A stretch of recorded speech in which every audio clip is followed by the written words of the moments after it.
I want to ask you about one more thing as well, guys. Another story concerning the FA is the 3 p.m. blackout and whether that could be gone in the next TV deal. talkSPORT's very own Jeff Stelling has had his say on others wanting to get rid of the blackout. The headline should read, "Greedy Premier League, it's all about us. You lot, you can go and do one. We don't care about you." There's no point in comparing it with European leagues for a start, because football in England, the pyramid is totally different. In this country, people care about teams in the Championship, in League One, in League Two, in the National League. It seems the Premier League don't care at all. Gentlemen, would it be non-league clubs that would be affected the most by the 3 p.m. blackout going, do you think? Listen, I think I've got a bit of an unpopular opinion on this, especially as someone that runs a non-league club, but I think it should go. I think it has to go. And this is not about me as running someone that runs a club. This is me as a football fan. It is so outrageous that when you go to America, you can watch every single Premier League game. I can watch every West Ham game on TV, and we can't watch it in our own country. It makes absolutely no sense from a purely media rights, football fan experience perspective that we don't allow it. And the argument that it's protecting non-league clubs is absolute nonsense, by the way. It might be, but that's not why it's done.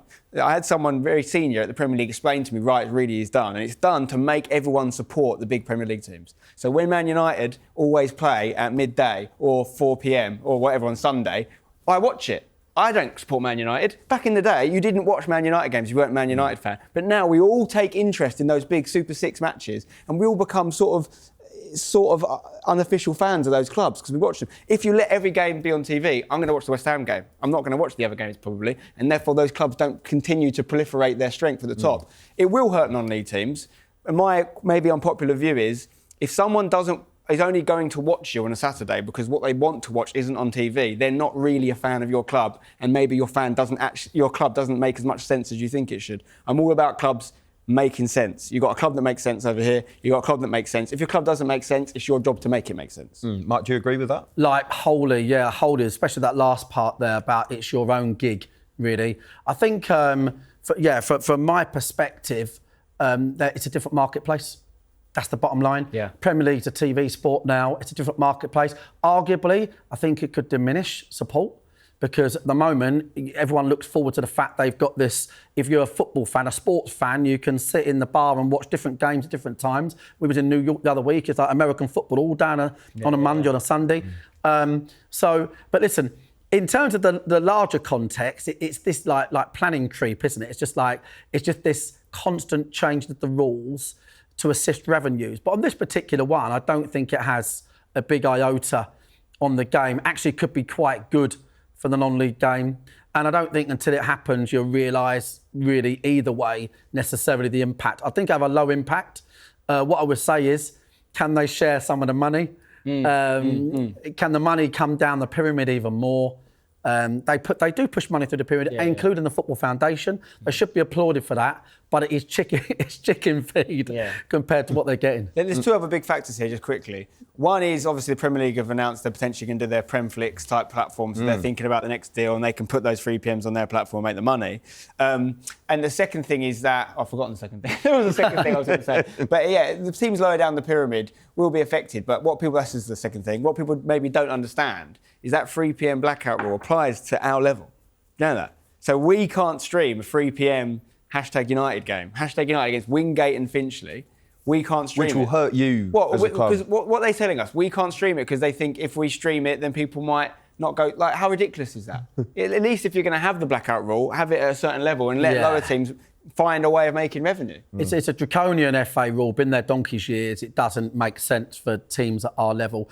I'll say one thing, what it could do is remind people that they can do without Premier League. Because a lot of what I hear all the time from our people are that I started watching Dorking because Palace were away from home and now I just get a season ticket and watch you because I prefer it. And I think when we start getting these clashes at 3 o'clock, and people then just think, well, I'm just not accustomed to watching football 3 o'clock on a Saturday afternoon, and I'm going to go down and watch my local side. I actually think it could convert traffic. I genuinely do, because I see that all the time in real life. This weekend, we saw hundreds of fans protest outside of Old Trafford before Manchester United took on Everton. That was due to a price hike in tickets for Manchester United fans. They're now expected to pay 66 quid for a seat in the Theatre of Dreams, and that price remains the same for concessions. The club's main point of defence is that they claim 97% of tickets for the remainder of the season have already been sold and so won't affect the majority of supporters. In total, 17 sides in the Premier League increased the price of their most affordable adult season ticket. That includes, by the way, guys, Arsenal's cheapest ticket being over £1,000 as well. Marc, on this, do you think as well, you've just talked there about the 3 p.m. blackout potentially causing a drive towards non-league football. Do you feel that price hikes like this will also, in some ways, benefit your clubs too? Yeah, 100%. It's all I hear all the time. It's the number one thing I hear is about how they're dissatisfied with Premier League football, prices. You know, you could never be a single parent or a low-income family. Listen, football belongs to the fans. You asked the question, the fans absolutely should protest. Fair play to those Chelsea fans when they talked about the Super League and they all took outside Stamford Bridge and kicked off. Do you know what? Had a massive impact. Football is a working class game and that should never be forgotten. A lot of these owners, they don't understand, they don't get it. Theatre of Leaks is Old Trafford. The place is a dump. There's people posting pictures the other day with their feet in puddles. Yeah, and a dead rat under the seat. And a dead rat, yeah? Right? They, for all the money and, you think the sense these owners have, some of them have no idea about the game. The game is for the fans, the working class. Unfortunately, the Premier League, and due to things like the TV deals and where they want to take it, it is a spectator sport, it's a TV sport. And, if I went to Spurs the other day and took my boy to a tour, and it's just like, even I went to Fulham on a tour once. I love the little stadium tours, my little boy, and it's just like a tourist spot. And that's what the Premier League has become a bit, and they look at it that way. But I really hope the fans, they should protest. They should literally find out what car the owner come in, take his wheels off, literally let him know, no way. Because they'll soon change their mind, because they don't need that money. They don't need, that's just greed. They need their wheels, though. Yeah, they need their wheels more than that. But they should definitely complain. It's ridiculous. They don't need that money. The German Bundesliga do this really well. Not only they've got their 51% thing, they've got their caps on ticket prices. Brentford, I think, just came out and they've got this new rule about away fans and how much they're going to charge youngsters and stuff, keeping it low, which is really important. We need more initiatives like that. This is where the independent regulator could be useful in bringing these rules in. The irony of them saying that, we can't get rid of the 3 p.m. blackout rule because people won't go to games. People can't go to games anyway. It's too expensive.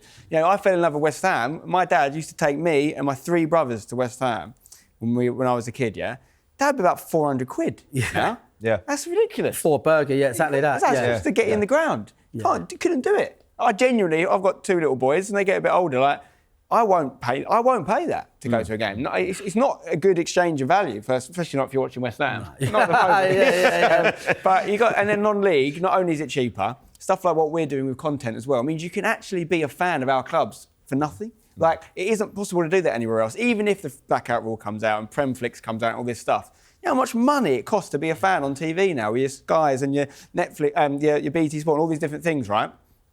Super expensive to be a fan on TV of the top game. You can watch Dorking, you can watch hashtag, just put up with a YouTube ad or whatever it is, and it costs you nothing to do that. That's pretty special.